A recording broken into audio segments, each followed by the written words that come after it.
नमस्कार, मैं रवीश कुमार। आप देख रहे हैं वो खबर जो आपके टीवी चैनलों पर नहीं दिखेगी। अगर आपने अभी तक हमारे चैनल को सब्सक्राइब नहीं किया है तो तुरंत कीजिए। सुनिए इस समय की सबसे बड़ी राजनीतिक हलचल।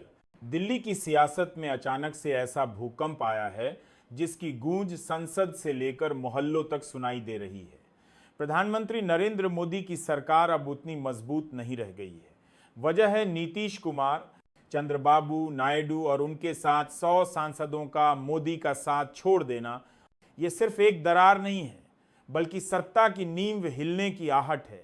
संसद की गिनती में 100 सांसदों का पलटना मतलब होता है नई सरकार की जमीन तैयार होना।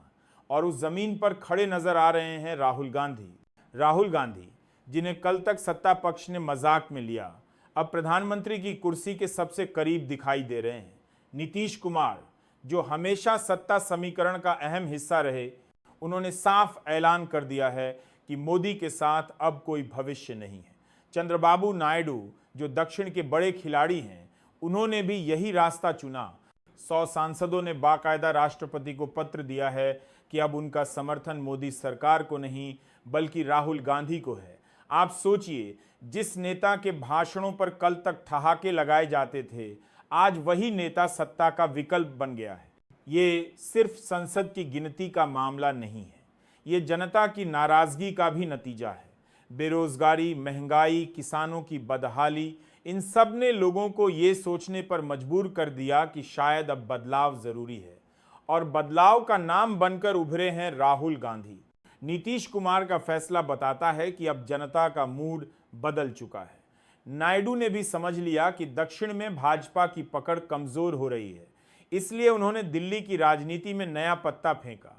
मोदी सरकार पर आरोप लग रहे थे कि वहां सिर्फ एक ही आदमी का वर्चस्व है, बाकी सबकी आवाजें दबा दी जाती है। यही वजह रही कि अब सांसदों का भरोसा टूटा और उन्होंने नई राह चुनी। अब सवाल ये है, क्या राहुल गांधी सचमुच प्रधानमंत्री बन पाएंगे?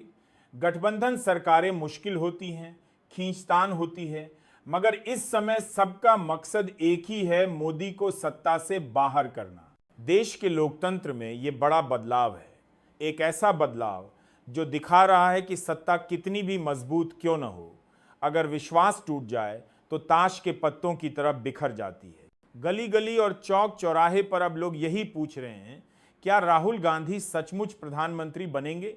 ये सवाल आने वाले दिनों में और जोर पकड़ने वाला है। हो सकता है संसद की अगली कार्यवाही में प्रधानमंत्री की कुर्सी पर मोदी नहीं बल्कि राहुल गांधी बैठे दिखें।